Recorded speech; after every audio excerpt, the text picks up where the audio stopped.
kapisanan ng mga broadcaster ng Pilipinas. Hoy, 2x2. Pinaparinggan niya yung kababayan ko, ha? Yung anak ti Batak, ha? O nga rin agpay so apo, ha? Apay awan kasi apo, ha? Namayik kayo matsa, ha? Oras sa Monsenyor Manny Ballesteros, alas 8:11.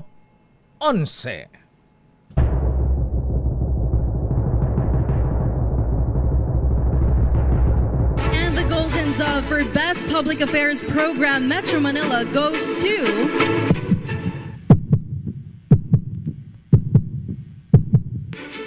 Damdaming Bayan, DZRH. Programang nakikinig, programang inaalam ang masasabi mo, programang magbibigay ng tama at totoo para tama ang alam mo. Tara, usap tayo para malaman ang Damdaming Bayan. Live sa DZRH Radio, DZRH TV at DZRH Digital.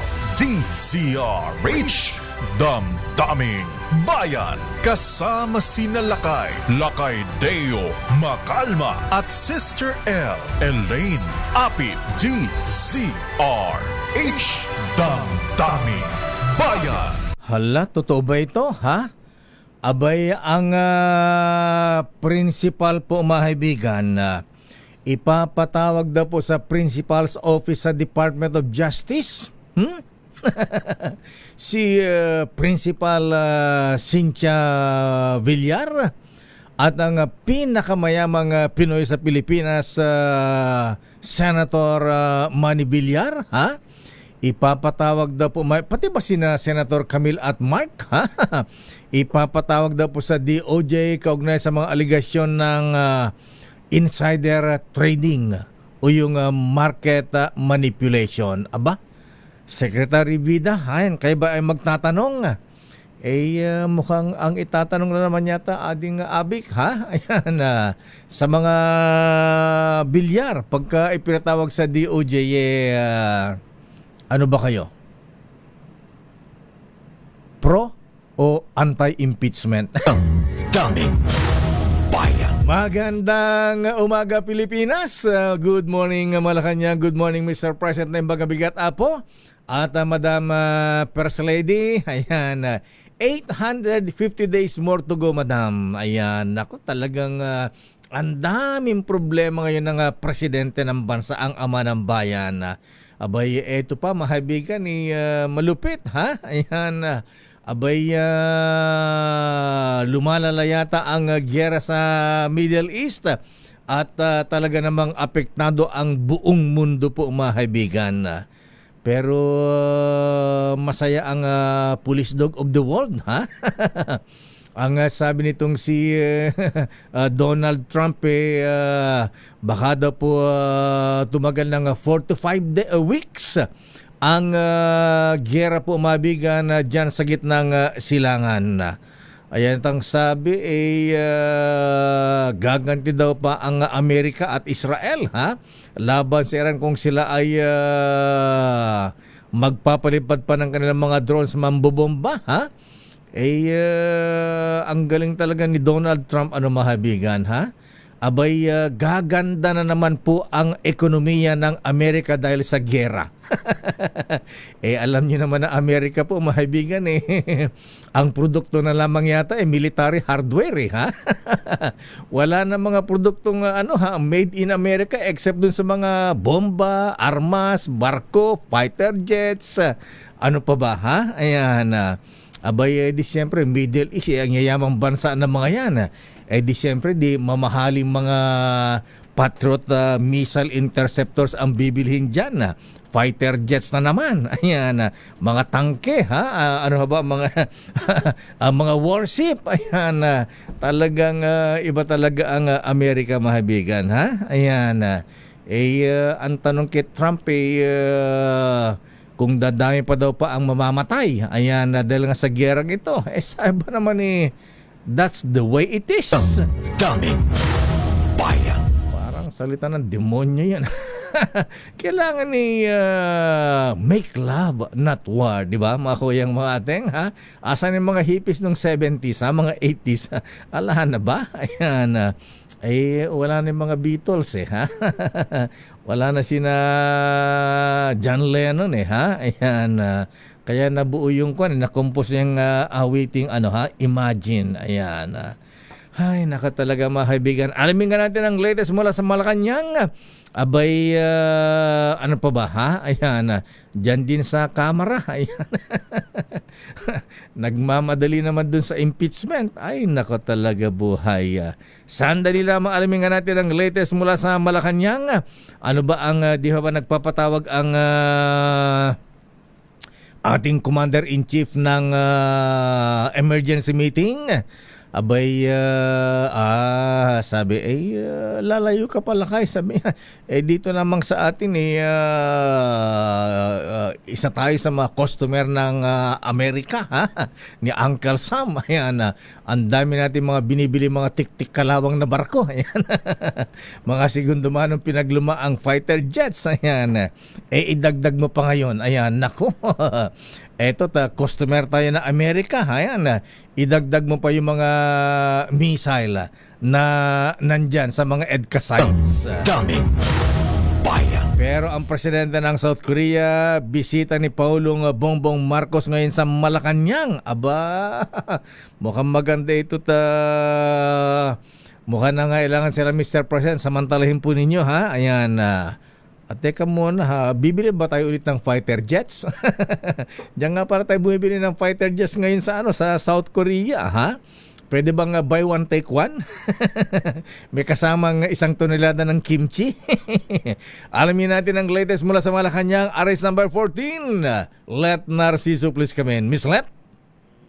Lakay, ngayong araw darating sa Pilipinas si South Korean President Lee Jae-myung bilang tugon sa imbitasyon ni Pangulong Ferdinand Marcos Jr. Ito ang unang pagbisita ni President Lee sa bansa at unang state visit mula nang maging epektibo ang Free Trade Agreement sa pagitan ng Pilipinas at Republic of Korea noong December 2024. Pangungunahan ni na Pangulong Marcos at First Lady Liza Marcos ang pagtanggap kay President Lee at First Lady Kim Hae-kyung sa Malacanang mamayang hapon. Magkakaroon ng bilateral meeting ang dalawang leader para talakayin ang pagpapalawak ng kooperasyon sa defense, maritime, ekonomiya, development at people-to-people ties. Magpapalitan din sila ng pananaw hinggil sa mga isyong pangrehiyon at pandaigdig. Kasabay ng pagbisita ng South Korean leader ang ika-77 anibersaryo ng diplomatic relations ng Pilipinas at South Korea. Bago ito, nagkita na sina Pangulong Marcos at President Lee sa APEC Summit sa Gyeongju noong October ng nakaraang taon habang pinagtibay nila ang strategic partnership sa isang telephone call noong August 2025. Bibili ba tayo ng fighter jets uli? Bebentan ba tayo? Mga barko? Wala namang ganyan. Wala namang ganon. Ayan na. So, siyempre, di pwede mapag-usapan ng business, ha? At ang dami kayong mga Pilipino dun sa South Korea, ha? Ayan, kumusta kayo ating mga manggagawa doon? In fairness, mataas ang sweldo ng mga Pinoy sa South Korea, ha? At nitong nakaraan lang, di ba, kasama sila dun sa mga nadagdagan ang sahod. At saka, sa Taiwan pala yun. Sa Taiwan, nung chairman si Secretary Bebot Bello sa MECO, yung mga magagaling masisipag na Pinoy doon, pinaparangalan ng Taiwanese government, Miss Let. Ayan, sana ganun din sa bagay. Totoo yan, Lakay. At kinikilala ni Pangulong Marcos yan, lalo na kapag pumupunta siya sa iba't ibang bansa na sikat talaga yung mga Pinoy sa kanilang mga larangan. Ilang days ang state visit ba ito, Miss Let, ng South Korea? Lakay. State visit. Lakay. Actually, hanggang bukas lang kasi March 3 hanggang 4. Ayan, pupunta ba siya ng Palawan, ng Zambales, ng Batanes, ng Cagayan. Ayan, para makita yung mga EDCA sites, baka mamaya bentahan din tayo ng mga mga missile. Walang walang pasyal lakay. Walang pasyal. Ayan. Walang pasyal sa ating mga tourist destination. Walang business forum lakay. Mga tungkol sa talaga, So, kalakalan, pamumuhunan, so, ekonomiya. Ang agenda ay business, lakay. ekonomiya. Ayan. Yes, lakay. Okay, oo. Alamin mo nga din mamaya kasi nangailangan doon ng mga workers ang South Korea, ha? Ayan, siguro samantalahin natin na yung mga maapektuhan sa Middle East, ayan, na baka pwedeng dalhin doon sa South Korea. Oo, lakay. Nako, napakaraming 2 million yan. Oo, na OFWs. Oo, lakay. Kahit hindi pa sila lahat umuwi, siguradong marami yung uunahin yung kanilang kaligtasan at yan ang kailangang tulungan ng pamahalaan. Ayan, hindi ba wala bang out of town ang Presidente Bonget ngayon? Sa ngayon, lakay, ay ang abiso lang ay itong pagbisita ni President Lee. Yung binabanggit mo kung wala pang emergency meeting. Kahapon nagkaroon na ng emergency meeting. Talaga? Lakay, Ba't di natin nabalitaan kasama yan? ng concerned agencies ay si Executive Secretary Ralph Tecno. Si Secretary Ralph Tecno, sino pa? Ang mga opisyal ng DMW, DFA at OWA, ayan, at DepDev, ayan, para tingnan ang epekto sa ekonomiya nitong Middle East crisis. Yung taga Department of Energy, sino nga ba? Secretary Garin ba yun? Secretary Sharon Garin. Si Sharon Garin. Mayroon siyang hiwalay na emergency meeting sa mga oil company. Ayan. Oo, dapat lang. Pero dapat mas matindi sana ang dating kung ang Presidente Bonget mismo ang magpapatawag sa kina Madam Lorelai Kiambao. Ayan, si Ninong, Don Ramon San Miguel Ang. Yung mga may-ari ng Petron, Shell, Caltex, Sea Oil.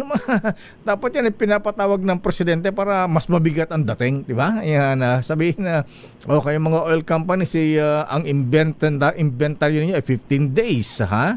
Huwag naman kayong magsasamantala. Ayan, pwede pa. Ayan, nakikiusap ako. Pwede ba ang yung crudo, ha? Ang mga langis, pwede ba buy one take one? Mga tipong ganun ba? Mukhang lakay ang napag-usapan kung sakaling dahil inaasahan talaga na sisirit yung presyo ng langis. Mukhang ang pinag-uusapan ay baka pwedeng gawing staggered para hindi naman mabigat. Ayan. Okay, nga Rod. So, walang matinding pronouncement ang Presidente except dun sa panawagan na maghanda. Ayan ang pamahalaan sa epekto ng Middle East War. Oo, prioridad lakay yung kaligtasan ng ating mga kababayan. So yan yung pinatututukan, pinatitiyak ng Presidente at tugunan, ibigay yung lahat ng kanilang pangangailangan. Wala bang direktiba sa sa mga kaalyado sa Kongreso? Ayan. kay Manong Speaker Boji at kay Sandro. Ayan, pangunahan nyo, Miss Let, sige, magpaalam ka muna at andito na nasa Mendiola na tayo, ha? Nandito sa atin si Ambassador Eileen Mendiola ng Israel, yung ating Philippine Ambassador. Balik muna sa iyo, lakay. Maraming salamat, Miss Let. Ang ating ambassador sa Israel, si Ambassador Eileen Mendiola. Ambassador Mendiola, ma'am, magandang umaga po sa inyo sa Israel, Tel Aviv. Kumusta pa kayo, Ambassador? Naku, nawala. Ayan, nasa Zoom. Ayan, nandun sa Zoom si ma'am, si Ambassador ha? Ayan, via Zoom. Ayan, pero audio lang daw. O kasi nasa bomb shelter yata si Ambassador ha? Ayan, Ambassador Eileen. Hello ma'am, good morning. Wala, malu ha? Ayan, kasi hanggang ngayong umaga po, mahabigan, panay pa rin daw po ang tunog ng sirena sa Israel, ha? Ibig sabihin po, tuloy pa rin po ang pagpapalipad ng missile, ng bomba ang Iran sa Israel. Ayan, galing ba Iran o galing Lebanon? Ayan, yung mga Hezbollah, yung mga Hamas. Sige, babalikan natin si Madam Ambassador, Philippine Ambassador to Israel, Ambassador Eileen Mendiola. Okay na? Ambassador, wala bang signal sa bomb shelter? Ayan, yung kanilang bomb shelter kaya ay open sa public yan. Kasi nung napunta po kami ng Taiwan po, mahabigan Saan nagsasalita si Ambassador? Ayan na. Saan na? Nagsasalita sa DCME. Parang big. Ayan. Alam po yung mahabigan ni dun sa Taiwan, di ba? May threat din ang China na lusubin o angkinin ang Taiwan. Alam po yung mahabigan ni dun sa Taiwan. Ayan, yung mga building po doon sa Taipei mismo, mga kaibigan, doon sa sentro, may mga building po na may nakalagay doon na this way to bomb shelter. Ganun ba? Ang dami, mga kaibigan, tsaka yung mga park nila. Ayan na. Akala nyo ang gagandang park sa ibabaw, pero sa ilalim may bomb shelter. Ha? Ayan na. Sa Israel, ganun din kaya o sa mga bahay-bahay lang may bomb shelter? Ayan na. Wala ba silang bomb shelter para sa ano? Public. Ayan. Parang sa Amerika may bomb shelter din po sila, mabigan sa mga doon nagko-cover tayo sa Washington DC ba yun, Ichu? Ayan. Yung bang escalator na napakalalim, ayan. Ang taas-taas na may tren sa ilalim po, mabigan, double purpose yun ha? Tren at saka Diyos ko, siguro mga 10 story ang taas, ha? Ang lalim nung yung escalator na may tunnel, may mga tapos may tren sa ibaba. Ayan. Yung pala ay bomb shelter din ng Amerika sa Washington. Daming bayan. Asan na tayo, ha? Ayan. Nasa tawagan si Police Dog of the World.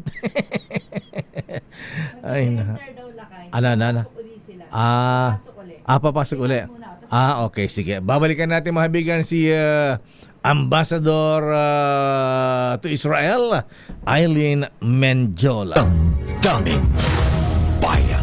Ayan, kasi tatagal pa doon ng 45 weeks, sabi ni Police Dog of the World. Ayan. Hanggat hindi raw na-neutralize ang Iran, kaya lang yung nanood ba kayo ng BBC tsaka CNN, mga kakuya, mga ating pinakita rin nung mga show of force nini, ha? Ayan, di pa kayo naubos yung mga drones ng nabibomba, missile yung Iran, ha? Tunnel, ha? Dami-dami, mga bigan, Ayan, di lang pinakita yung mga drones, kung yung ba mga drones na yun na may missile, may bomba, made in Russia ba o made in China? Daming bayan. Good morning, Senator Ping Lacson. Ang sabi ng Senator Ping, ayan, mukhang ayaw patulan yung mga 18 Marines, ha? Ayan, tawag nito, Congressman Mike Defensor Mawanay. Baka daw nakiki-joyride lang daw sila. Ayan, dito sa issue. Ayan, mukhang hindi daw believable. Mike Defensor again? Ador Mawanay 2.0? Lousy script. Hindi pang award winning. Hindi malinis. Alam mo na may kasinungalingan.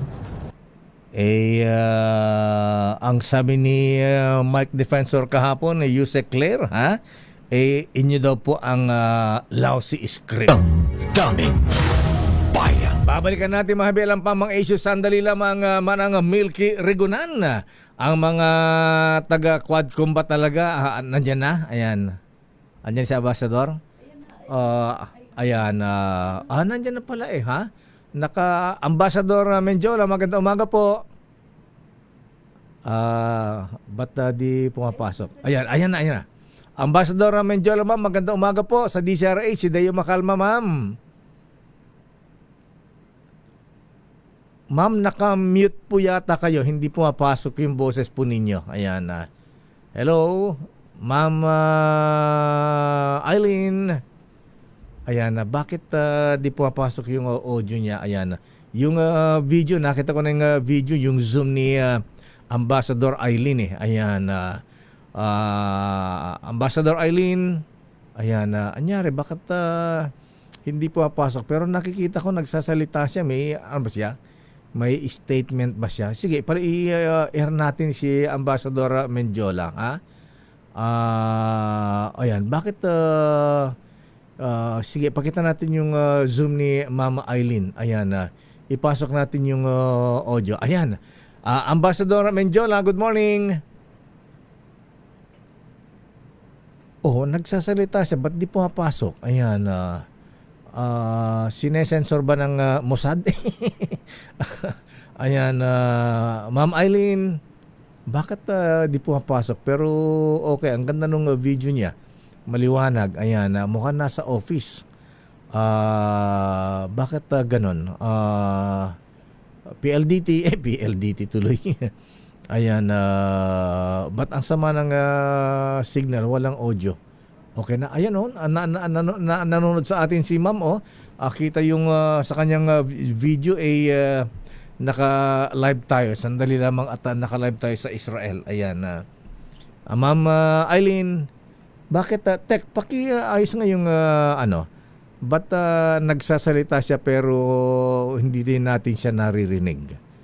Si naka-Iron Dome ba? Iron Dome, ano ba yan? Ayan, nawala tuloy si Ma'am Eileen. Ayan. Hello? Ma'am Eileen, Ambassador. Bakit ganyan? Ano ba? Okay naman sa iba. Ba't dito sa atin hindi pumapasok? Hindi naman siya naka-mute. Ayan. Mukhang dito sa atin ang problema. Ayan. Nahack. Nahack. Diyos ko. Ayan. Makibalita pa tayo mga beng kung ano na ang kalagay ng ating mga OFWs doon. At saka ang dami pong gustong magsibalikan sa Pilipinas.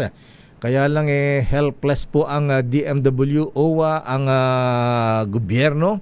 Actually, hindi lang po tayo mahabigan dahil sarado po ang airspace doon sa Israel. Actually, malaking bahagi ng Middle East.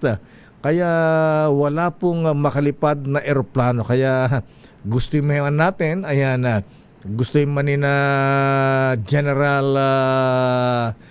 Conor Canlas, ayan, na magpalipad ng C-130 plane. Ayan, General Omet Browner, ha? Ready na ba yung mga barko natin? Baka hindi makadaan sa Strait of Hormuz. Problema talaga. Ayan. So, ang kailangan po natin ay dasal mga kuyang, mga ateng. Ha? Abay, kailangan natin ay magkaroon ng peace on earth. Make love, not war. Donald Trump. Okay na? Ambassador Menjola, magandang umaga po.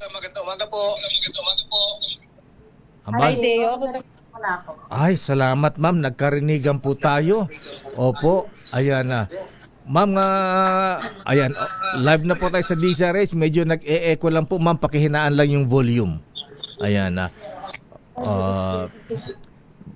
Hello, ayan. Can you hear me? Yes ma'am, maliwanag na po. Ay ma'am, good morning. Okay. Kumusta po kayo sa Israel? Kumusta po ang ating mga kababayan? Okay lang. Hello? Yes ma'am, on air po tayo ngayon ma'am. Deo? Yes ma'am, on air na po tayo. Napapal po namin kayo. So katatapos lang ng missile attack dito, sabay magkasabay ang Iran at saka ang Hezbollah na umatake. And we're registering pati sa ibang parts ng Israel. May mga may hostile aerial vehicle infiltration pa rin. Yan yung mga terms na ginagamit ngayon doon sa sa Home Front Command. Saan na tumatama ma'am yung missile from Iba-ibang lugar iba-ibang lugar. Oho. Iba-ibang lugar oo. So, kagaya nung nangyari doon sa isang interview ko sa ibang channel, kasagsagan ng interview, sumirena. So, we had to cut it short. Oo. Ayan, mama, mula kanina umaga, ayan, umaga po yata ngayon dyan, madaling araw. Ilang sirena po ang ilang bomba lipad dyan? Ilang beses nagsirena? From midnight nagsimula ulit. So, titingnan natin, no? Once pa lang since midnight. Pagka ganun ma'am na sumisirena, definitely may mga parating na missile. Ano po? Saan kayo nagtatago, Ambassador ma'am?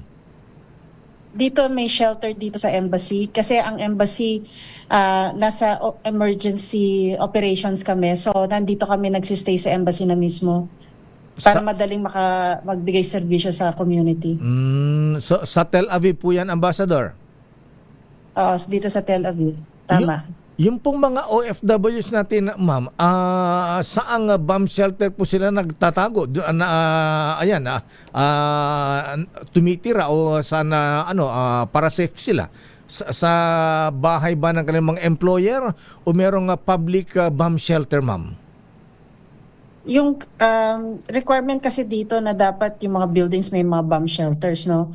So, ang assumption natin dahil yung mga kasama natin, yung mga kababayan natin, they mostly work as caregivers. So, may sa mga bahay-bahay, sa buildings sa mga bahay-bahay dapat may mga bomb shelters. Ngayon naman, sa kasamaang palad na yung mga buildings na yung mga lumang buildings na wala pang bomb shelter, sa mga community shelters sila pumupunta, which is normally nasa kagaya ng binabanggit mo kanina, kagaya sa Taiwan, di ba? Yes, ma'am. Nasa ilalim ng park, yung mga ganon. Oo. Dito pati parking lots, yung underground parking lots ginagawang bomb shelters din. Mainam pala at nandyan din. So diyan pwedeng pumunta ang ating mga OFWs, Ambassador.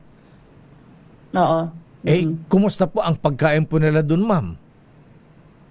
Doon sa mga ibang shelters na lalo na kung munisipyo yan, may mga coffee stations, may mga konting snacks.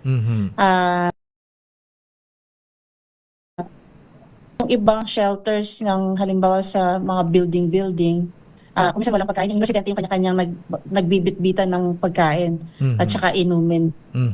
Ayan. So, kumusta po ang coordination sa ating mga kababayan, Ambassador? Definitely, may narinig po tayo na gusto nila makabalik sa Pilipinas. Posible ba sa ganitong kasagsagan ng giyera, Ambassador Mendiola, ma'am? Actually, Deo, nawawala yung connection. Ayan, oo. Pwede po ulit. Ang tanong ko po, ma'am, ayan, marami tayong mga kababayan ang gustong umuwi. Ayan, sa ganitong kasagsagan pa ng giyera, posible ba sila makabalik sa Pilipinas? Deo, actually, sa ngayon, 40 na OFWs ang nag-signify na gustong umuwi.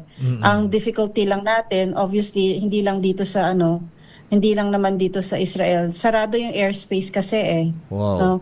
So, walang eroplanong pwedeng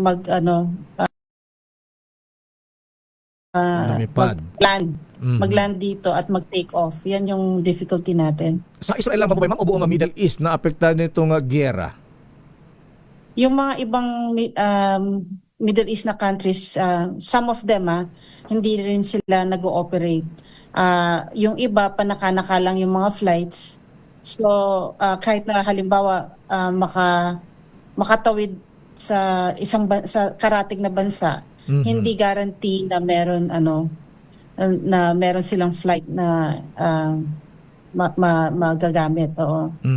Ma'am, nabalita na may mga around 50 Pinoy na pilgrims nagpunta po ng Israel na stranded po sila dyan. Kumusta po? Ano po ang kalagay nila, Ambassador Mendiola? Sa bilang lang namin, 32 lang. Hindi 32. 50. Ganun po ba? Okay. Oo. Doon sa 32 na to, 27 nakakross na ng border papuntang Jordan. Pero ito yata yung grupo na hindi pa nagte-take off yung flight nila. Oo. Sarado rin ang wala pa silang sarado kasi yung airspace. Limited yung airspace. Ayan. So yung binabantayan na lang namin mga 5 lang na turista. 5-6. And we're coordinating with the Israeli Ministry of Tourism para makatulong din sila kung ano may offer na tulong nila dito sa mga turista. Ambassador Mendiola, sakop niyo rin po ba ang Jordan, ma'am? May embahada ba tayo doon? Oo, may embassy tayo doon, si Ambassador Fred Santos, yung ambassador natin doon. Ayan. So at least safe naman po sila doon, kaya Ambassador Mendiola, ma'am? Nung early part ng weekend, naririnig namin binobomba din doon eh. Sa Jordan? So, yung airbase, may airbase din kasi doon ng Amerikano. So, may naririnig kami parang ganon. So, that's why limited yung airspace nila. Wow. So, we will see. Oo. Ayan, ma'am, so sa ano ang pronouncement po ng Israel ni Prime Minister Netanyahu? Sinasabi po diyan kung tatagal pa po itong gerang nangyayari ngayon diyan sa pagitan ng Israel at Iran at Amerika. Sana naman hindi tumagal kasi I think everyone wants peace, no? Opo. So, for us dito sa embassy right now, what we do, we live day by day. We address yung situations as they happen.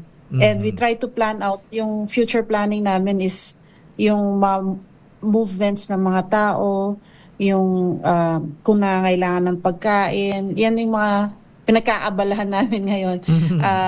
Medyo hindi namin makokontrol kasi kung ano yung decision ng mga gobyerno dito sa region at saka ng US, no? So for us as the embassy, we try to address na lang yung pangangailangan ng mga kababayan natin. So paano kayo, mama, pati mga Jews, mga Israelis, sila ba ay lumalabas pa o nakakulong nasa loob ng bahay lahat? Lumalabas, pwede naman lumabas basta't hindi ka malayo sa isang shelter. Mga naglalakad din naman, no, kasi sa tapat nitong embassy natin may park. Okay. May national park. So nakikita namin from the window, nakikita namin yung they're walking their dogs, yung mga normal na activities nila. Ganun. Nagpapaaral kasi oo. Tapos maya-maya si Serena, so tatakbo sila to find shelter. Ayan, ma'am, pagka sumirena nga gano'n na, ilang minutes bago ma-intercept o kaya bumagsak o sumabog yung bomba? Paiba-iba, no? Depende kung saan siya nanggaling. Kaya ang pinakamaganda talaga is pag tumunog na yung sirena, tumakbo as soon as possible sa isang shelter. Kasi kung minsan you're given a minute and a half, Wow! kung minsan 5 minuto, yung mga ganun. Depende kung saan nanggaling yung Bomba. yung bomba. So, ang sa akin, ang panawagan ko parati sa community, stay close to shelter. Tapos pag narinig yung sirena, dagli-dagli ang tumakbo at take shelter. At huwag umalis sa shelter hanggang hindi sinabi explicitly ng Homefront Command na pwede nang lumabas. May nag-guide din na after na sumabog yung bomba, may nagsasabi rin na pwedeng lumabas, parang ganun po. Actually, yung sirena nanggagaling sa mga cellphones na namin eh. Ganun Lahat po. ng abiso nasa cellphone.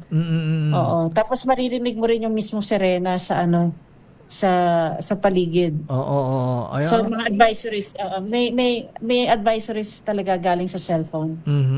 Ang galing. Ayan, oo. Sa bagay, parang ganyan din sa Taiwan yata, kwento sa atin. So, ma'am, ano ang concern po ngayon ng ating mga OFWs? Ano po ang itinatawag po sa inyo sa embahada?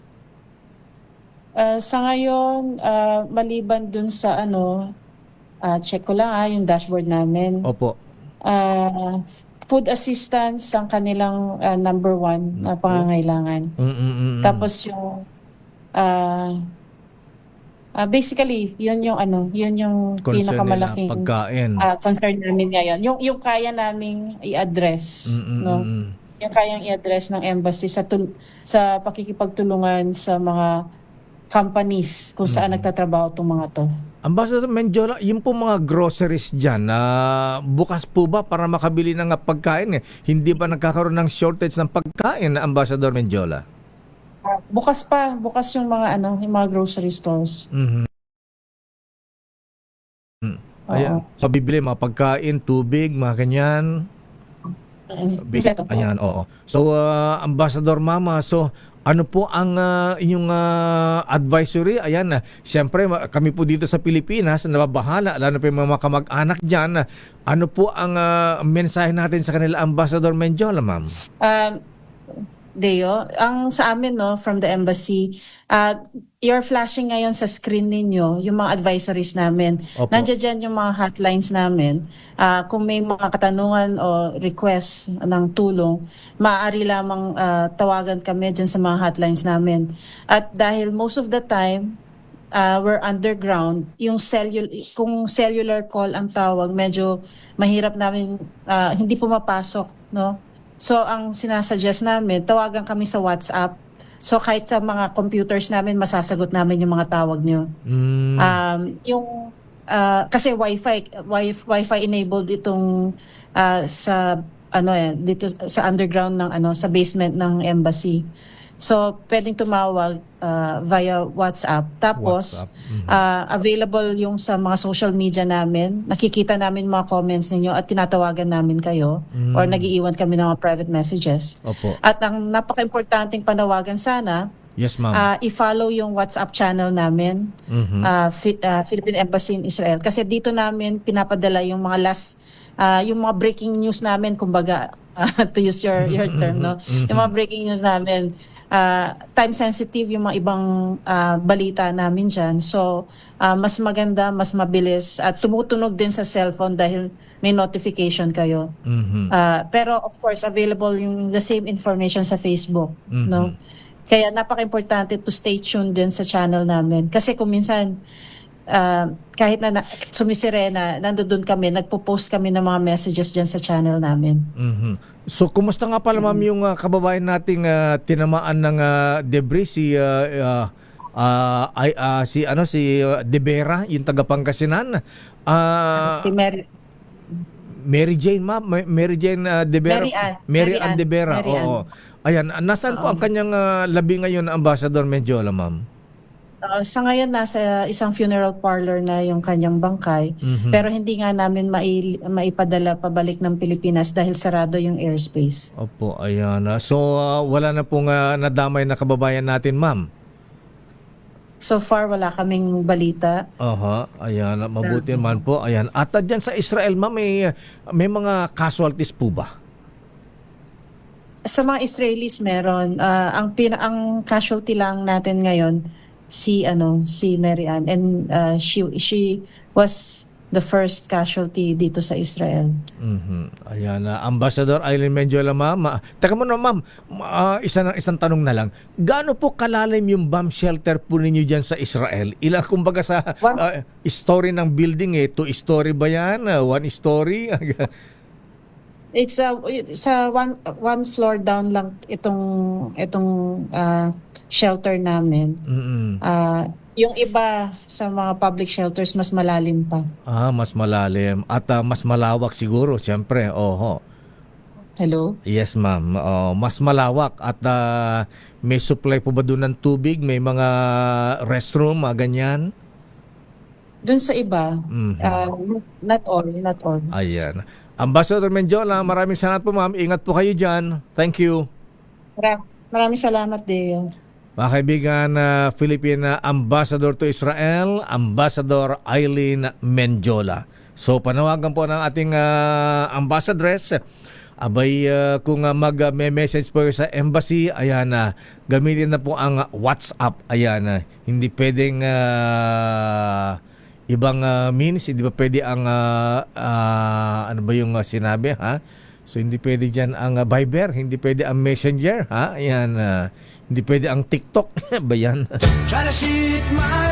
Ay nako talaga, ha? Nasaan yan? Hindi yan Ayan, gusto ko si John Lennon.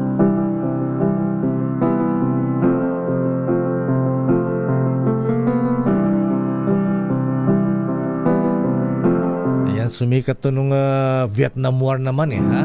Imagine there's no heaven. It's easy if you try. No hell below us.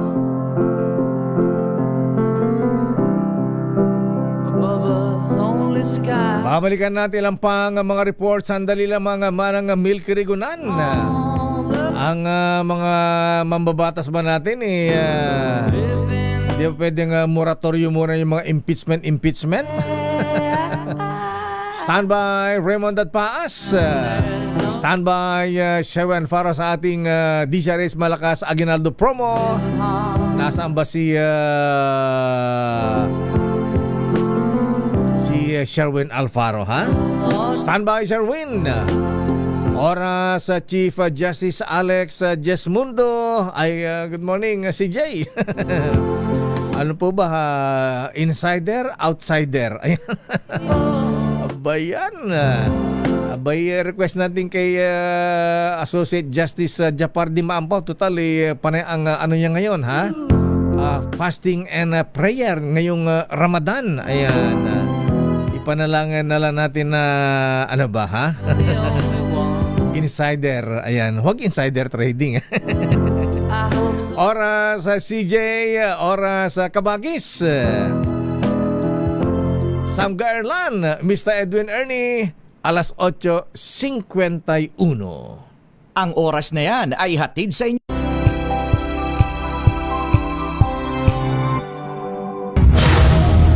Oras sa Sister L. Alas 9 na. Ayan. Good morning, Lakay. Good morning, Lady in Pink. At good Ayan, morning sa lahat ng mga nanonood at nakikinig sa atin. Kahit hindi masyadong maganda ang Ay, oo. morning, Lakay. At para po sa mga may kamag-anak sa Israel, gamitin niyo daw po yung WhatsApp. Lakay. WhatsApp, ayan. Kasi yun yung madalas ginagamit talaga nila. At pwede sa bomb shelter. Ayan. Oo, may signal maganda pala. ang signal. Ayan. So, tuloy man ang giyera sa Middle East. Abay, dito po sa atin mahabigan.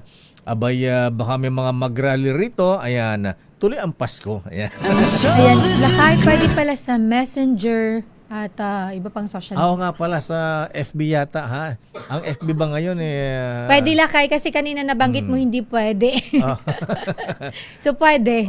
Pwede, WhatsApp yung sanabi ni Ambassador Eileen Mendiola kanina. Pati Messenger tsaka Sa social media accounts ng embassy ayan, natin doon. FB, Philippine Embassy, ayan, i-check nyo na lang po. Ayan.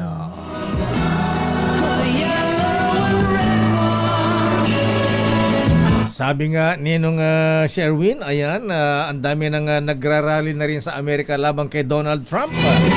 Ganda ng banner front page ng Philippine Star, ha? Bossing Miguel Belmonte, ha? Ityo, ayan. Sabi rito na isang babaeng realista sa Amerika sa Texas, Dallas, Texas, how many children have to die before you finally listen? Ayan. Kaya lang putya, itong si Donald Trump parang okay lang na may mga matay na civilian, mga bata, ha? Lakay, parang ano siya, parang wala siyang pakialam. Parang manhid. Para bang yung ginagawa niya ay wala siyang ano, Lakay, wala siyang pakiramdam, manhid. Ayan, manhid. Ayan, that's the right term, manhid. Sabi ba naman nung kung tinatanong kung siyempre dadami ang mga casualties, sabi niya, that's the way it is. Diba? Parang ano siya. Ganun lang. Tsaka walang konsensya, Lakay. Walang konsensya. Hinayop. Diba talaga, sabi ko nga sa'yo, Lakay, iba siya. May something sa kanya. Magkaroon mo ng presidenteng praning-praning sa Amerika. Pero sabi, hindi praning-praning yan. Genius yan. Gaganda ang economy ng Amerika. Ayan. Makapagbebenta naman ng military hardware. Ayan. Dyan sa Middle East pa naman, ang yayamang bansa yan. Ha? Kayang-kayang bumili ng mga stealth bomber, mga fighter jets, mga Patriot missile, kasi meron silang interceptor. budget. Mayaman sila Kaya sa Amerika ngayon, wala ka na makita mga damit, mga gamit na made in USA. Bibihira na, Lakay. Puro made in China na. Ang mga made in USA na rin yata, mga armas, ayan, warship, ayan, fighter jets. Pero ano man ang mangyari, Sister L, ang ating ninong, ayan, tuloy ang pamimigay ng aginaldo. Pero ano ba ang word of the day? Eto, Lakay, ang ating word of the day ay may kinalaman sa nangyayari ngayon dyan sa gitnang silangan dahil may mga ilang OFW na gusto nang magpa-repatriate at ang ating word of the day ay repatriation. In Tagalog, ay pagpapauwi. Cebuano, pagpapauwi dong. Ilocano nga ro, Darleng. Ano yan, panangipauli? Mali yung term ng Ilocano. Ayan. Anong tama, Lakay? Repatriation na agawidan. Ayan. Presyong agawid. Bakit biglang presyo? Hindi, ganun yung sa yung mga nagtitinda ba sa kalsada o kaya sa palengke. Presyong ayan. pauwi na. Yung presyong pauwi. Ay, ibig sabihin Bagsak presyo na ito. bagsak presyo na yan. At ang context, Of course, ang context niyan lakay, ang Department of Migrant Workers ay handa po sila para sa mass repatriation ng mga overseas Filipino workers. ayan, Secretary Hansa Kakdak, na nakatulog ka na ba? Lalo mga ito si Ambassador. Ha? Alamin natin kung nasaan ang nino ng bahay sa ating DZRH Malakas Aguinaldo promo. Tumutok sa DZRH at manalo ng instant 1,000 pesos sa Malakas promo kasama ang Pride Detergent. Malakasan ang makinig at manood sa DZRH!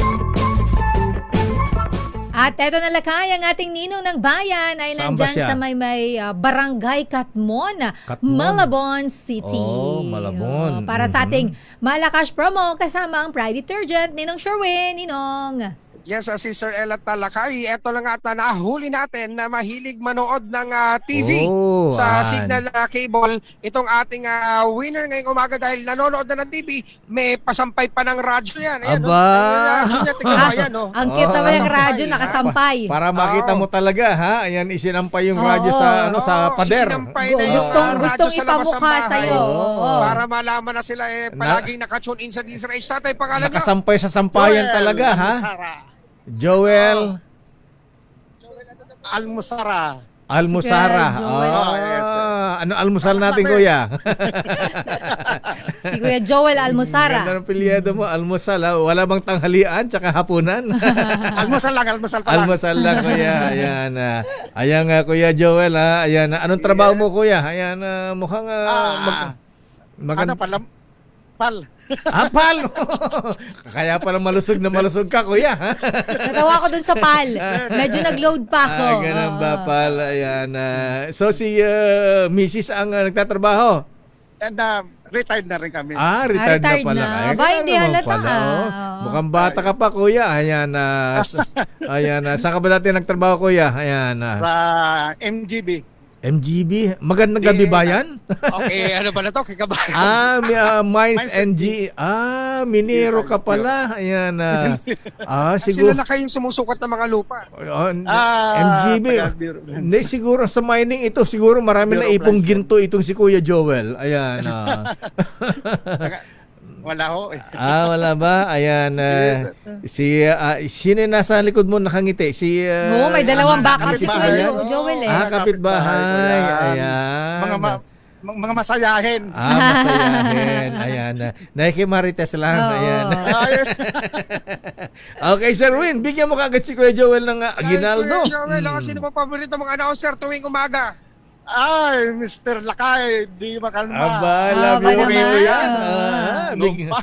Bigyan ka agad ng premyo si Kuya. Paborito mo sila kay Day Makalma. Ito, meron ka 1,000 pesos. Eksakto, sir. Kasi birthday ng aking biyanan. 101. Talaga. Sip-sip sa biyanan. 101. Centenarian, Lakay, 101. 101. Birthday ng kanyang biyanan. Opo. Ilan taon yung biyanan po ninyo? 101. 101? Aba, matanda pa kay Manong Johnny. Ayan, sa bagay 101. So, para 101 niya. 101 yata si Manong Johnny. Ayan, nung namatay eh. Anyway. Eksakto po. Eksakto. Ayan. Dahil 101 na si... Cake na siya. Anong pangalan ng biyanan po ninyo? Buhay pa? Buhay pa po. Buhay pa. Dahil 101 ang inyong... birthday nga eh. Ito talaga sila kayo eh. Bakit may nagbe-birthday sa langit Ay sa bagay, meron namang tinatawag na heavenly birthday. Ayan. Ano pangalan ni biyanan? Leonela. Ayan, dahil birthday ni Lola Leonela, 101. Bigyan mo na 100 pesos, Sherwin. 100 lang ay. Talaga naman. 101 plus 1,000. 1,001. 1,000 plus isang zero pala. Ayan. Dagdagan mo ng 1. Ayan, nabigay na Lakay. Nabigay na. Nabigay na. Ayan. May pang-cake na, may pang-ano pa. Ayan, may pansit pa. Ayan, may pang-emperador pa. Ayan.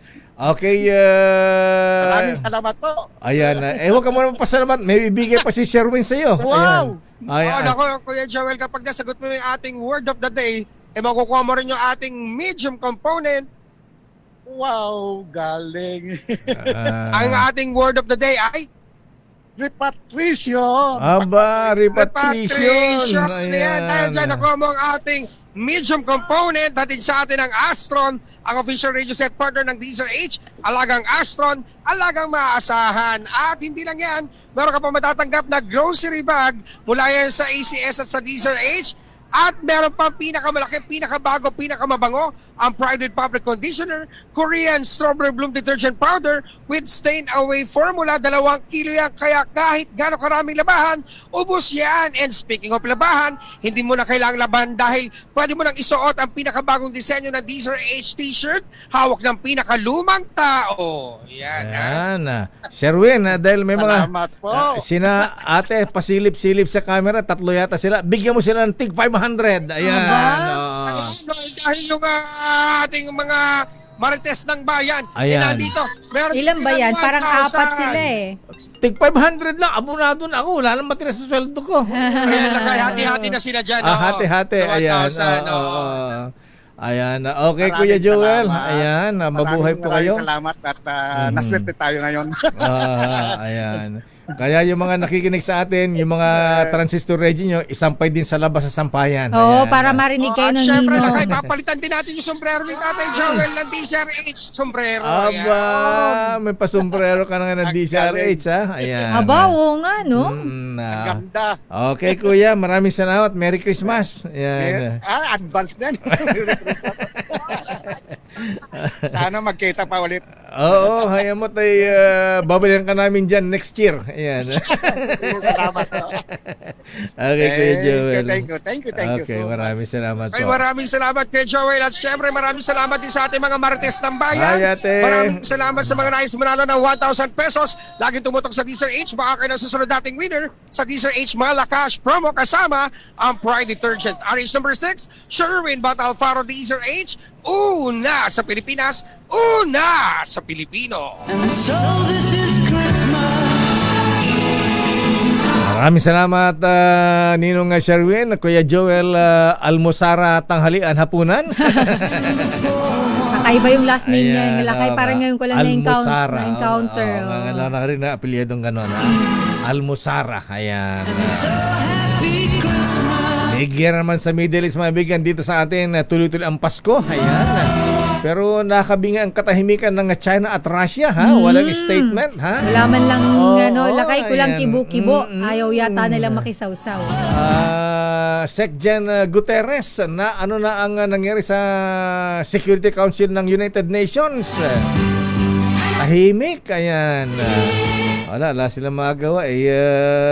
Bantay sarado ang pondo galing kay foolish dog of the world. Lakay, meron pala tayo muna ng flash report. Meron tayong flash report. Naku, Diyos ko, sandali lamang, ha?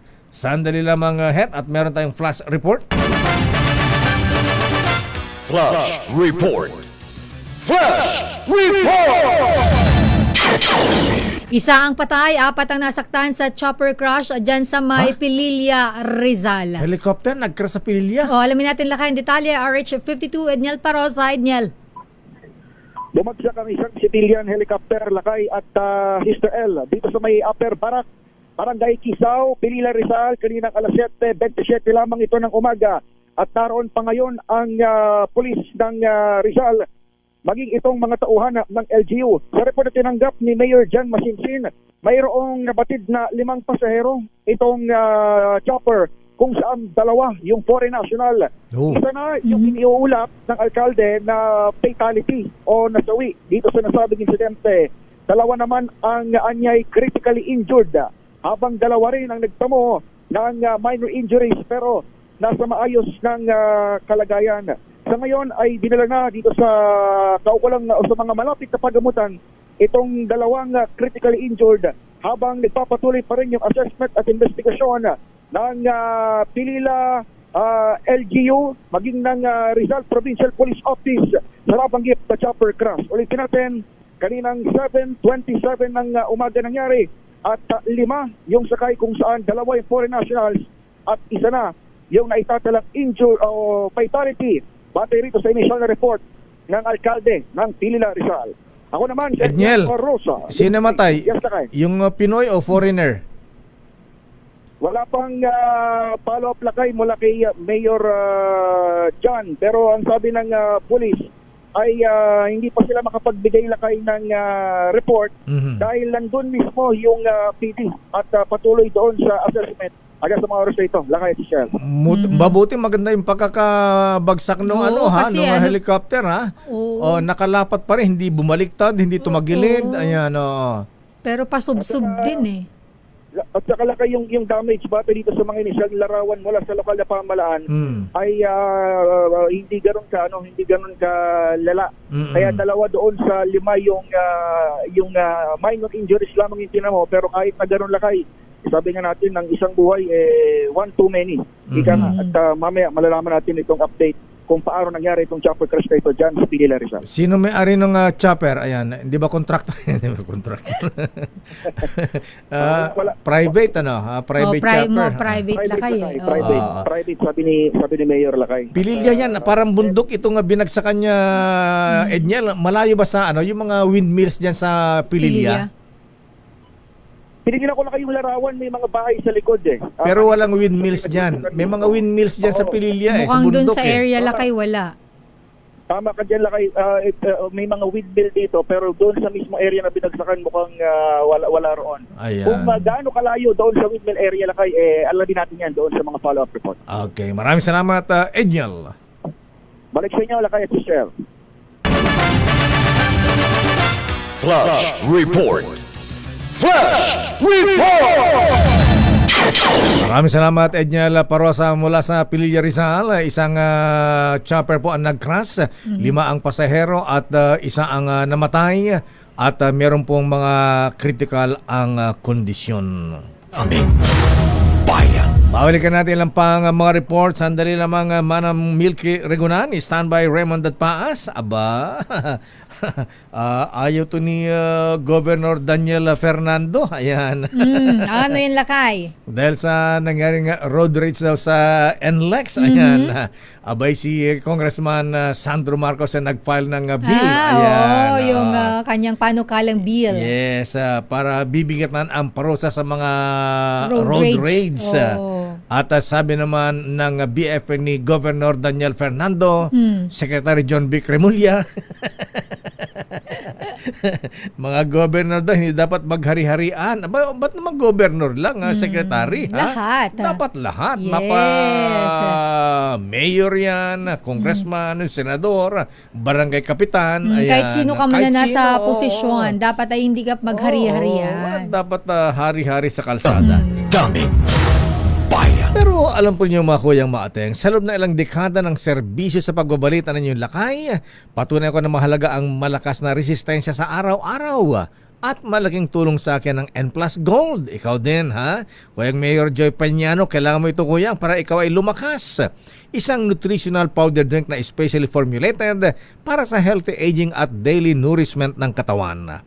Malaking tuloy ito kaya inyong Lakay ay aktibo pa sa pagtatrabaho. At nakakasabay pa ako sa aking mga kapitbahay na millennials sa pagja-jogging. Oy, kuyang Berwasipul, ha?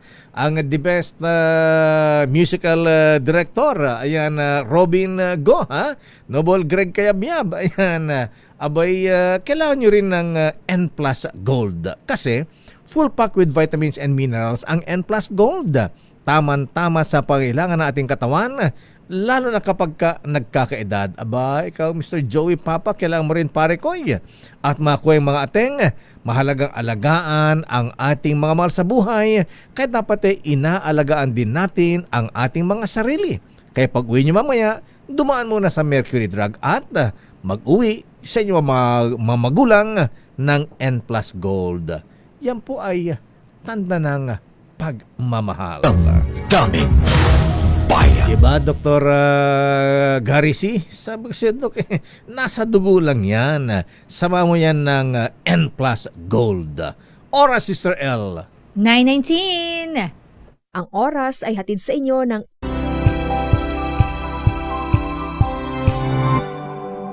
Bayan. Oras, Sister L. 9:24. Pero sandali lamang bago ang report ni Manang Milky Rigunan at Raymond Paas. Abay, batiin mo natin ito na happy birthday. Aba, si Konsehal Mara Bacani ng Antipolo. Aba, happy birthday po. Happy birthday, Konsehal. Abay, batang-bata pa ito. 65 lang ito. Ha? Ayan. At happy, ayan. Oy, Konsehal Mara Bacani, ha? Mukhang landslide na si Dr. Bong Akop. Ayan. Akop, yung anak niya. Mukhang walang kalaban eh. Akala ko ba mayroon, Lakay? Parang token lang eh. Nadaan ako dyan sa Antipolo eh. Parang puro ako yung tarpaulin na nakita ko. Merong isa Tapales eh. Ayan, Maui Tapales ba yun? Ayan. Anyway, si LJ Sumulong talagang umatras na. Ayan. Happy birthday, Konsehal Marbacani, Kuyang Marino Garcia. Aba, happy birthday, Kuyang. At si Alan Guy. Aba, ano ito ni Mr. Michael is my guy, ha? Happy birthday, Alan. At kay, Mista, mga Kuyang mga Mista, ha? Baka di nyo alam, birthday ni Kuyang Romy Yumol ng PMA Sandigan 82 at Sandigan Golfers. At happy birthday din kay Kuyang Danny Dison. Ayan. At ngayon, sa report mula sa Senado muna tayo, Lakay. Sige, Senado muna tayo, ha? Higit sa 100 OFWs pa Middle East, stranded pa rin dyan sa NAIA, sa... Lakay, marami. Ilan? More than 100. Allah. Di pa sila umuwi. Nandyan sila sa Terminal 3. Papunta Middle East. Yung mga papunta Middle East, umuwi muna dahil sabi ni foolish dog of the world. Ayan. Donald Trump, 4 to 5 weeks pa daw ang abuti ng gera. Allah. Nakakalungkot naman, Lakay. Pero syempre, ito kasi mga OFW natin, nagbabaka sakali, hanap buhay nila, Lakay. Ay, sa bagay. Alamin natin ang detalye mula kay RH28, Raymond Paas. Lakay, Raymond.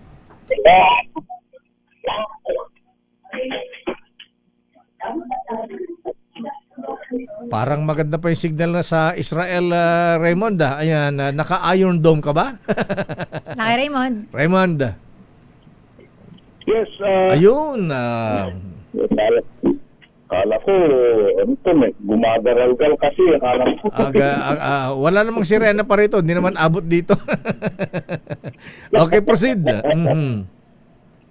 Ngayon, Elaine, wala pang katiyakan kung kailan ipatatawag sa Senado ang mga nagpakilalang 18 dating tauhan ng Philippine Marines na nagsilbing security ni dating Apo Bicol Party List Representative Elin Saldico. Sila umano ang security sa distribution ng 805 billion pesos sa mga kilalang opisyal ng gobyerno mula sa kickback sa mga flood control project. Hindi matapos sabihin naman ni Senator Panfilo P. Lacson bilang chairman ng Senate Ribbon Committee na marami sa mga bahagi ng testimonyo ng mga ex-Marines ang labag sa simpleng logic at basic math. Sa kanyang privilege speech, muling binigyang din ni Lacson na hindi niya minamaliit ang pahayag ng 18 ex-Marines. Ang mahalaga lamang ay masusing timbangin ang credibility ng kanilang testimonya at mismo mga testigo. Dahil sa kanilang mga pag-analisa, isang logistical nightmare ang pagbababa, pagbibilang, muling pag-iimpake, pagkakarga sa maleta at paghatid ng pera sa mga politiko at opisyal ng gobyerno. Kung totoo ang 805 billion pesos mula 2022 hanggang 2025, kahit na araw-araw magbilang ang mga tauhan ni Congressman Saldico at mag-distribute ng limit na 500 million pesos kada araw ay abutin sila ng mahigit 4 na taon. Hindi pa sila natapos ng pagbibilang hanggang ngayon. Diin pa ni Lacson kung totoong 805 billion ang ipinakalat ni Congressman Saldico, ibig sabihin, hindi man lang siya kumita. Narito si Senator Ping Lacson. We can only imagine the logistical nightmare involved in the magnitude of the operations of former Congressman Saldico. By the way, following the joint narrative of the 18 security personnel, magkano ang natirang kickback kay Saldico? 0? Was he just a messenger? Damanggit ng 18 security personnel sa kanilang affidavit na ang bahay ni Congressman Saldico sa Valle Verde 6, Pasig City ay naging bagsakan ng cash kung saan din ginagawa ni Mark Tiksay, John Paul Estrada at iba pang empleyado ang pagbibilang at pag-impake ng mga ito sa iba't ibang lalagyan. Una nito'y naghain si Senador Amy Marcos ng resolusyon upang imbestigar ang Senado ang inulgar ng 18 ex-Marines. Ngunit sa halip na direkta itong i-refer sa anumang komite dahil ang Senate Floribon ay ni-refer sa Senate Committee on Rules. Ito si RH20, Raymond Dantas para sa DZRH sa Pilipinas, una sa Pilipino. Maraming salamat Raymond Dadpaas. At anong masabi mo dyan, Yusek Claire Castro? Lousy script. Hindi pang award winning. Ganon? Hindi malinis. Alam mo na may kasinungalingan. Daming Samantalang report mula sa Kamara, Miss Sister L. Ang kapangyarihan naman daw, kapangyarihan na bigyan ng Pangulo na suspindihin ang excise tax sa petroleum products kapag may umiral na economic emergencies, isinusulong naman yan dyan sa Kamara. RH12, Milky Rigunan sa detalye. Manang Milky.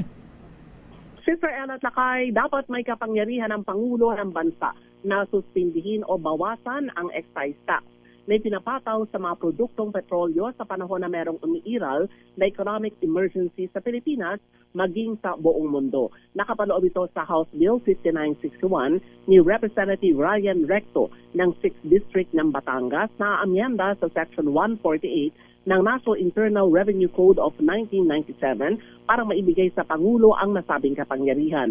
Sa bill ni Recto, sususpindihin o kakaltasan ng excise tax kung ang presyo ng Dubai crude oil at sumampa na sa lalagpas ng $80 kada bariles. Naniniwala si Recto na malaking tulong ito sa ating mga kababayan at sektor ng transportasyon kung maagapan ang pagtaas ng presyo ng mga produktong petrolyo na sanhi para sumunod din ang pagtaas ng singil sa pasahe, presyo ng mga pagkain at ng serbisyo. Aminado si Recto na excise tax ay pinagkukunan ng revenue o kita ng gobyerno pero wala itong flexibility para maibsan ng biglaan at matinding epekto ng pabago-bagong global price sa mga local consumer.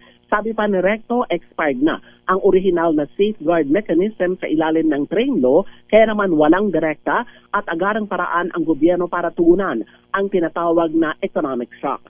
Anya, napapanahon ng bill sa harap naman ng tensyon sa Middle East na magre-resulta sa pagtaas ng presyo ng crudo sa world market. Ako si Milky Rigunan, nagulat para sa DZRH, una sa Pilipinas, una sa Pilipino. Maraming salamat Manang Milky Rigunan. Aba, bata pala itong anak ni Ate Vit at ni Secretary Ralph Recto. Ha? Ayan, Congressman Ryan Recto, parang senior high. Oo, Lakay. Bata pa yan. Mas bata yung kay Luis eh. Ganon.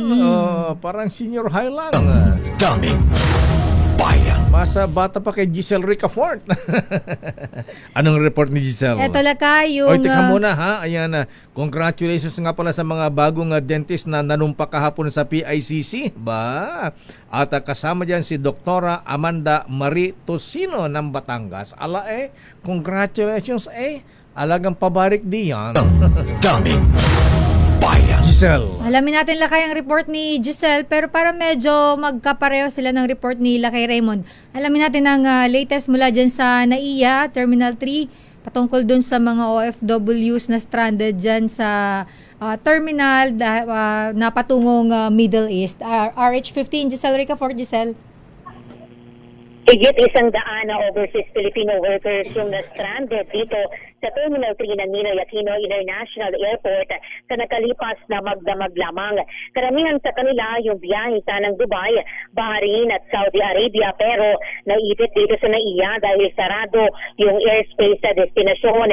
Inabi muna ng mga galing pa sa malalayong lalawigan yung alok na temporary accommodation ng Department of Migrant Workers at Overseas Workers Welfare Administration.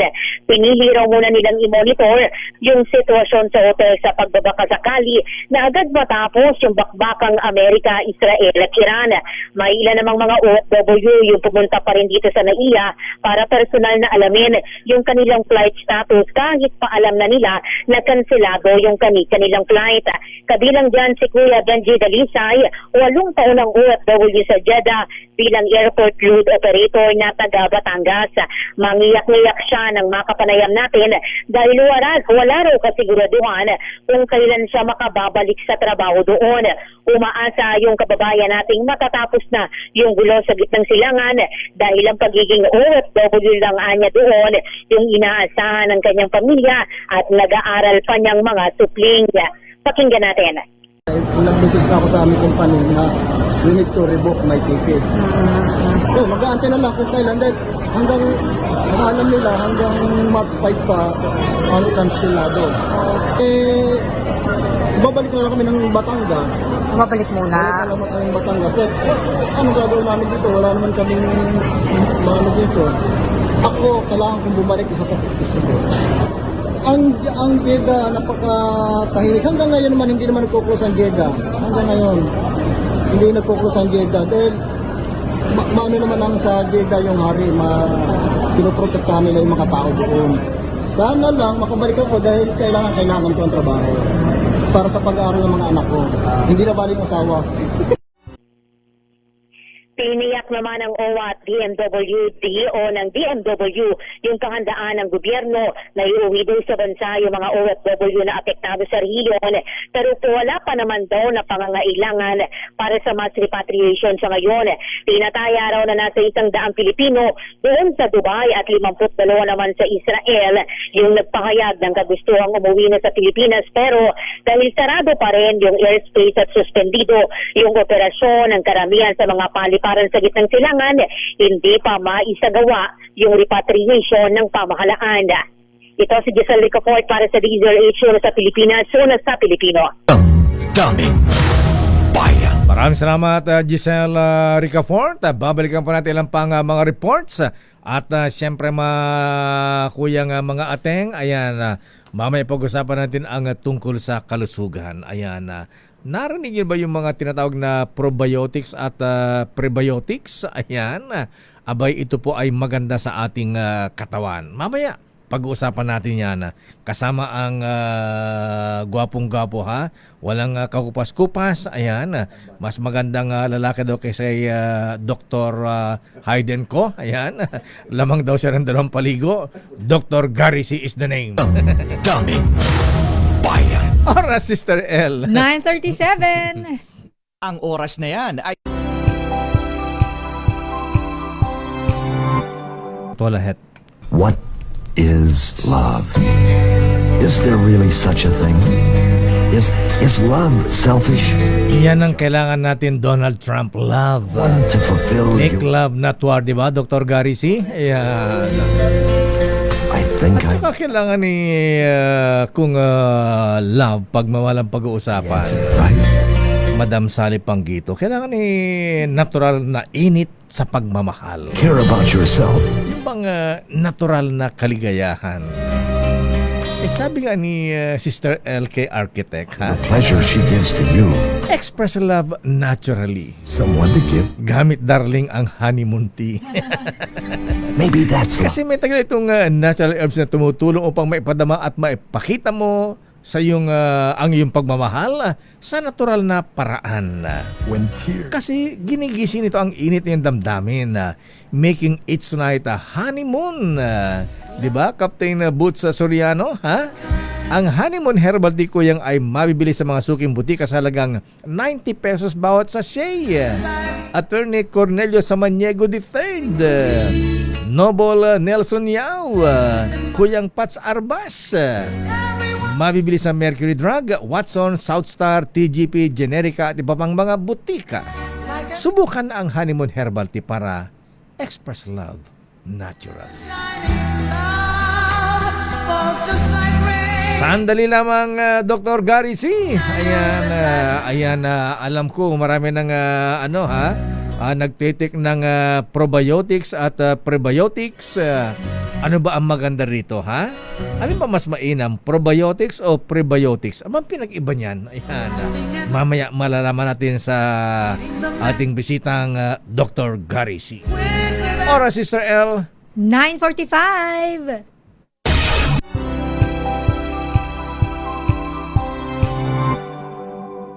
Ba't tumutog pa yung What is Love ni Manibal? Ayan.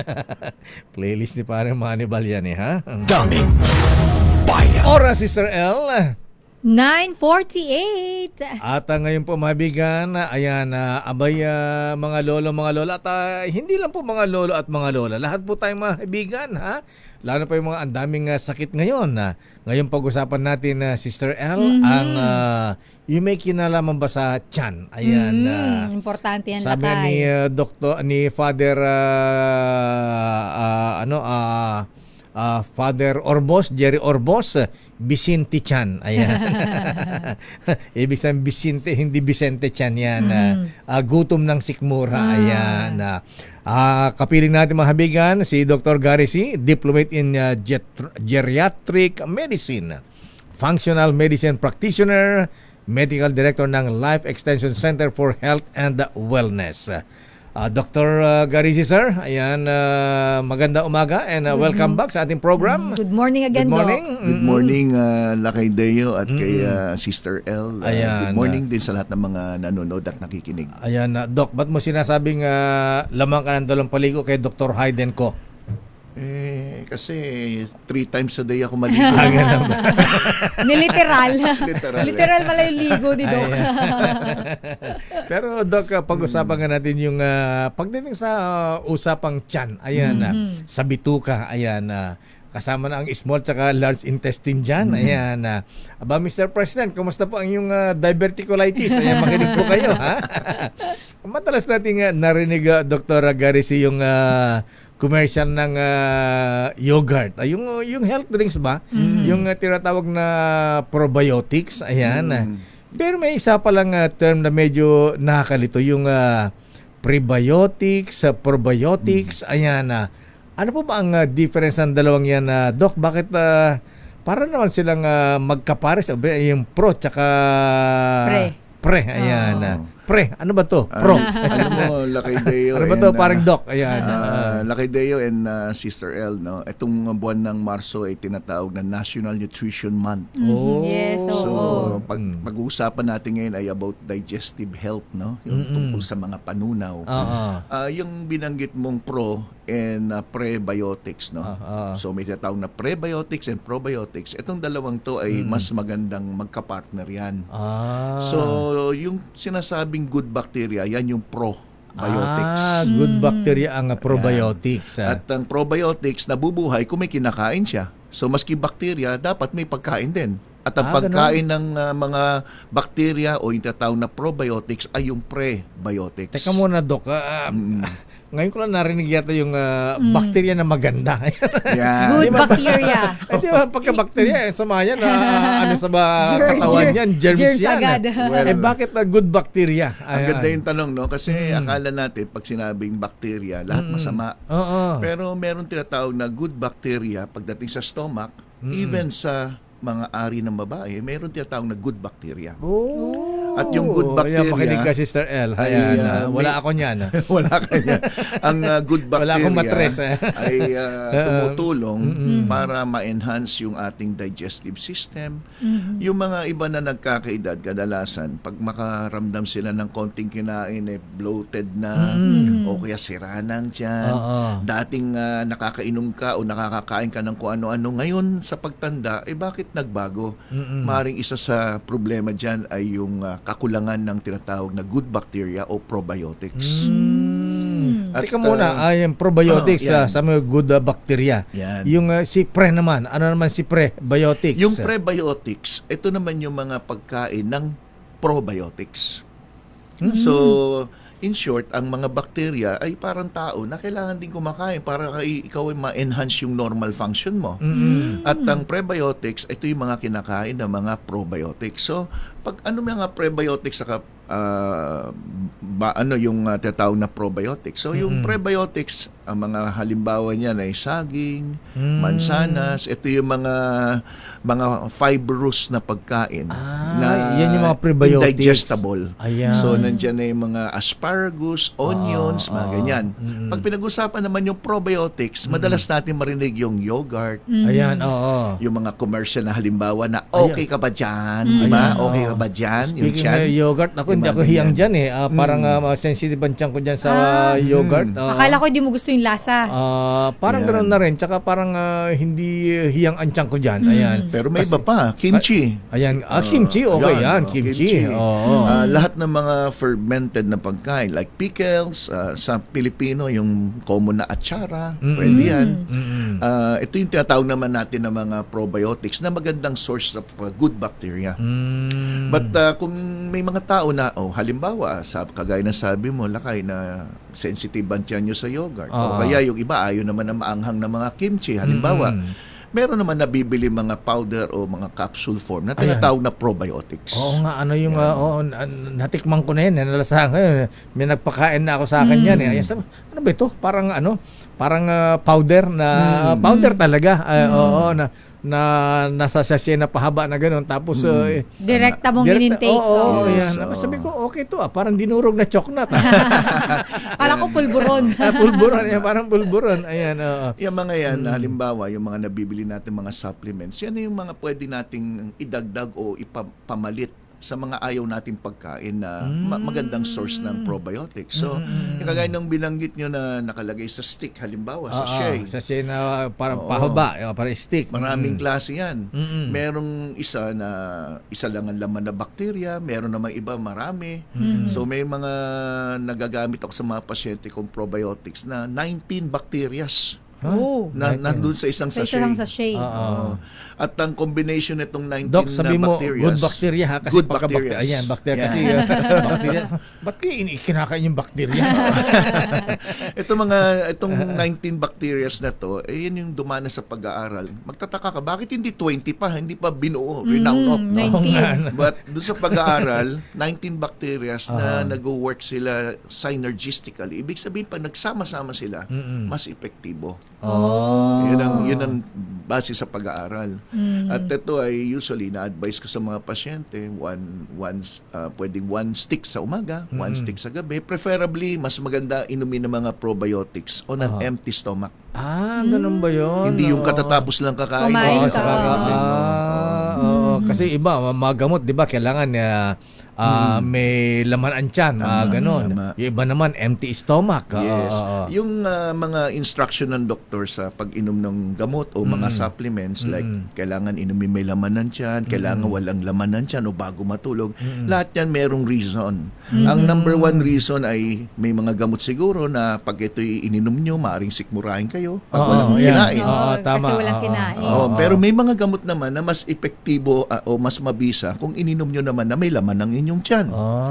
Meron namang iba ng absorption na apektuhan kung kumain ka muna bago ka uminom. At meron naman iba, mas magandang patulog ka na dahil ang action niya mas maganda kung kayo'y nakapahinga na at wala nang ginagawa sa buong mag-araw. Ba yun? So may reason yung bakit gano'n ang instruction. Bago matulog, mga ganun, before bed, mga ganyan.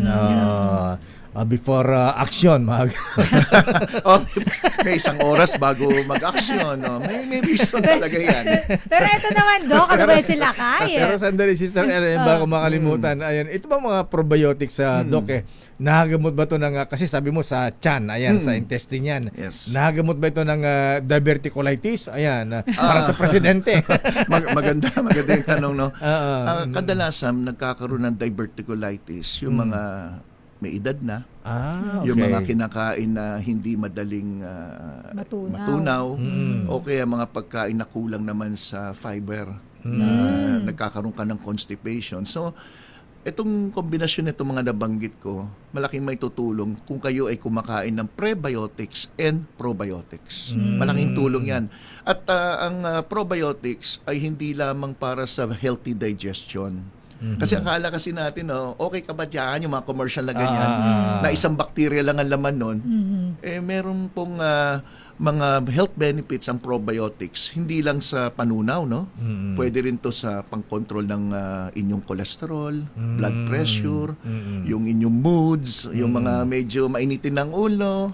Ganun ba yun? Even yung mga skin problem, malaki may tutulong yan. Talaga? Para sa mga nagme-menopause na medyo mainitin ng ulo. Maganda ito, Doc. Maganda ito sa kanila. Okay. Sige. Doc, ano naman daw po yung mga sign na para malaman na yung ating tiyan ay hindi okay. At ano po yung paano nila masisiguro na sapat yung nakukuha nating good bacteria, lalo na para dun sa mga lolo at lola natin, pati na rin sa mga bagets na madalas magkaroon ng digestive problems. Unang-una, yung mga kumakain na mabilis ma-bloated, yung palaging puno ang tiyan. Yung kinakabag. Lalo para mga laging dighay. Yung biro namin sa mga driver namin dito pagka mabilis kumain parang driver hindi nang inungoy yung pagkain, mga ganun ba? Nilulunok na lang. Kunting nguya, lunok, hindi na chuchu ng maayos. Yung pagkakaroon ng mga GERD o acid reflux is also sign na poor digestion. Yung tinatawag din yung na-impatso, halimbawa. Nandyan na rin yung mga pasyente na kakakain lang bakit feeling ko kumukulo kagad yun dyan. Ayan, common yan. O kaya yung pagdumi nyo medyo watery ng konti na hindi naman dati ganyan. Napansin nyo parang mamasa-masa palagi ang dumi. And yung nagiging sensitive na rin kayo sa mga pag-inom ng gatas, nagkaroon ka ng lactose intolerance na dati naman hindi. Maraming ganun, Doc. Bakit nagkahaganon? Yung isang enzyme kasi na ginagamit natin panunaw sa mga asukal na tinatawag na lactose ay bumababa at ito ang dahilan kung bakit nagkakaroon kayo ng lactose intolerance. So, ito mga to, lahat ito yung kahinaan ng panunaw. Kaya ginagamot natin yung dinadaing nyo. Like for example, uminom kayo ng antacid, uminom kayo ng yung mga sa GERD, pero kung hindi nyo naman i-enhance yung function ng inyong digestive system, parang para sa akin, useless. Kaya nga may tinatawag na mga doktor na specializing in functional medicine na kung saan isa ako kabilang ako is to improve the function of the digestive system, not only to give medication to the patient. Yan ang goal natin. Ayan.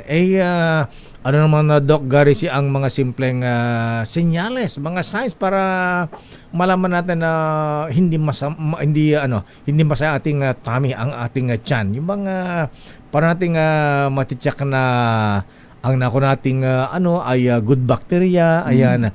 Lalo para sa mga lolo at lola, ayan. At pa na rin sa mga batang katulad namin ni Sister El na madalas magkaroon ng digestive problem. Yung pagkain ng tama, number 1 pa rin yan. So make sure kung ano yung mga binibili ng inyong doktor regarding sa dapat at hindi dapat kainin, sundin nyo.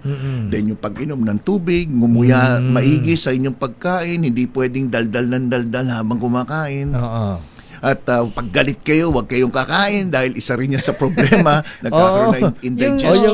Yung iba, di ba? Dinadaan sa yung sama ng loob. Stress eating sila. Ang tawag niyan, stress eating. Ayan, Then, yung pag-inom ng mga supplements, maaaring makatulong ng malaki, lalo na sa mga taong may nabanggit na mga sintomas.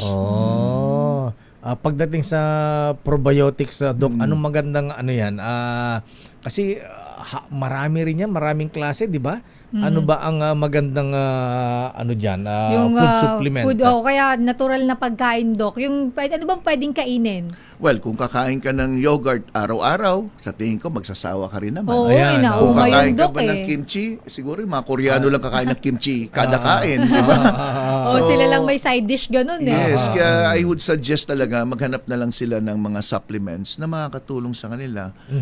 One that I would highly recommend yung tinatawag na BioPro. 19 strains of bacteria. Ano yung pinapakita mo, hindi naman sasya yan nasa plastic naman yan iba pa yan hindi yan hindi yan. Yung nasa sachet na powder. Actually, makikita naman nila sa mga Mercury Drug, no? At meron din yan sa mga e-commerce like Lazada, meron yan sa sa Shopee, meron naman yan. Parang yung di ba, probiotics. Probio. Baliktarin mo lang yung pro-bio, naging bio-pro. Parang ganun lang. Yan lang ang hanapin nila. Tapos ano yun, Doc? Usually ba, paano yun iniinom sa, alimbawa, paano ko siya i-intake 1 sachet per day ba? Ganun mo lang. Ano yan, di ba? Lakay kung for prevention lang. Wala ka naman, wala naman problema sa tummy. One sachet, pwede na. Usually, per day, I ask my patient, i-cut mo lang yung sachet, diretso mo na sa bibig mo na parang pulburon. Ayan, parang pulburon. Ideally lang, mas maganda kung empty stomach o bago mag-almusal, pwede. O kaya kung payo ko, kung twice a day gagamitin, isa sa umaga, alas 9, isa sa gabi, alas 9 rin. Kasi yan yung oras na tapos ka nang kumain, nagbigay ka ng mga ilang oras para i-take itong mga probiotics. Ba't tinatawag na healthy gut ito, Doc? Kasi ang alam ng mga tao palagi pag pinag-uusapan ng mga probiotics, prebiotics, para sa stomach lang. But other than that, meron pang ibang gamit yan. But the majority, ginagamit yan for yung mga siraang tiyan, nadudumi, o kaya nag-LBM.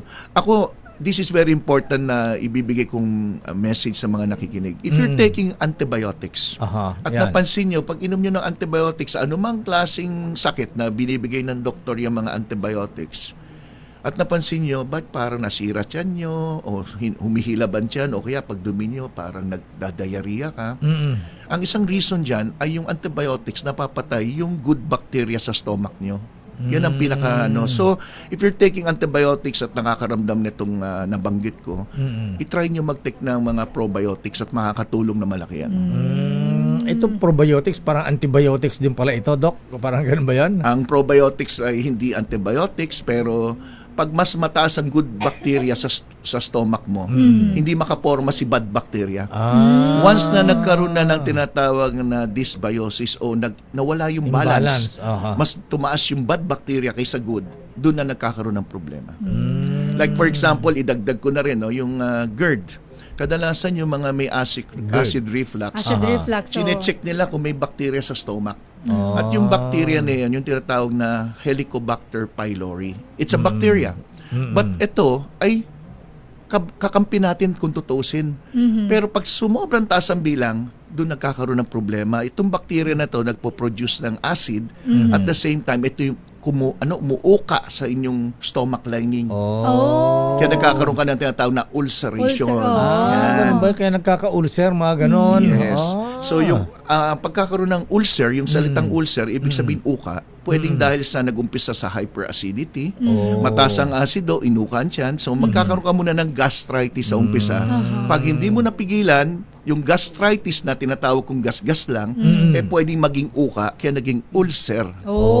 Yan ang storya. Nagagasgas ang intestine, ang hindi pala yung Doc dahil sa pagpapagutom. Yes. Yung paggugutom ay isang dahilan. Pag nalipasan ng gutom, dahil tumataas din ang asido, pwede rin mga side effect ng gamot, pwede rin too much stress, at depende sa kinakain din. Ayan. Lifestyle pala talaga. Lifestyle. Yan ang sinasabing sister na happy gut ay katumbas pala ng happy life. Yun. Parang happy wife din. Ayan. Siyempre, pagka happy wife, pagka may pira therapy. Kasama sa package yun. Nakarelease si Sally. Yung pag nilalagnat lakay, tinatapalan ng libo-libo. Ayan. Pira therapy. Pag masama pakiramdam, magkano? kung may masakit, tapalan ng 1,000. Pero hindi lang pala basta busog. Dapat ay busog din sa tamang bakterya ang ating bituka para iwas sakit na, Doc. Ha? Ayan. At bilang pangwakas, Doc Gary C., ayan, ano ang yung golden rule para sa isang masiglang digestive system natin, ha? At para sa mga gusto magpa-check up, humingi ng payo, ayan, saan po kayo maaring makontak o kaya mapuntahan, Dr. Gary C. Ayan. Lakay at Sister L. Bakit ganun yung tanong mo? Ako'y pwedeng matagpuan. Saan po kayo matatagpuan? Ang aking clinic ay may pangalan na The Life Extension Center for Health and Wellness. At ito'y matatagpuan sa Quezon City, sa likod lang ng Philippine Heart Center.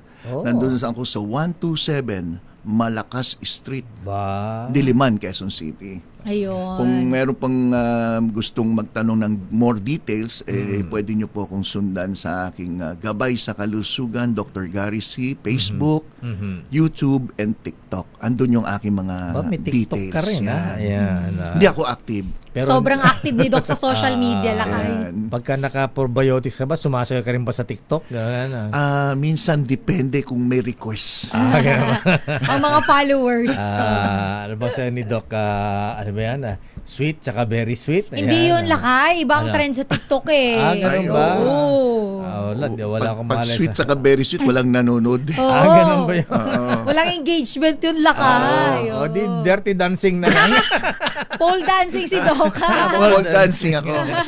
Ayan, anyway, Doc Gary, sir, ayan, maraming salamat. Ayan, Maraming salamat. huling mensahe sa ating mga listeners, lalo na mga Gen Z, seniors. Mga Gen Senior. Well, karamihan ng mga sakit ngayon ay masasabi natin na lifestyle problems. Ibig sabihin dahil sa kinakain, sa sobrang stress, kulang pag-inom ng tubig, anger management, kulang na kulang. Mga tao ngayon mahintang ulo.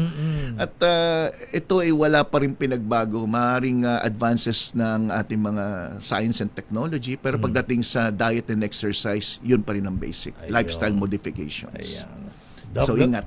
Doc Gary, maraming salamat. Maraming Magandang salamat. umaga po sa inyo. Thank you very much. Thank you. Your business is our business. Anong business natin, Don Carlos Pobre? Ayan. Eto na, Lakay, ang Hindi Globe. ba pobre ang economy natin ngayon? Ang mayaman lang yata ang economy ngayon ay si Donald Trump dahil marami na siyang bebentahan ng military hardware. Ayan. Eto, Gera ng Lakay, gera. walang kinalaman to sa gyera dahil ang Globe, ang PLDT Smart may alok na libreng serbisyo para sa mga... Ayan. Excuse me, Lakay. Kulang ka sa probiotics. Para sa Ayan, kanlurang Asya na bigyan mo nga apektado ng probiotics, Doc. Ayan. ng US, Israel at Iran. Alamin natin ang balitang negosyo ni Don Carlos Don.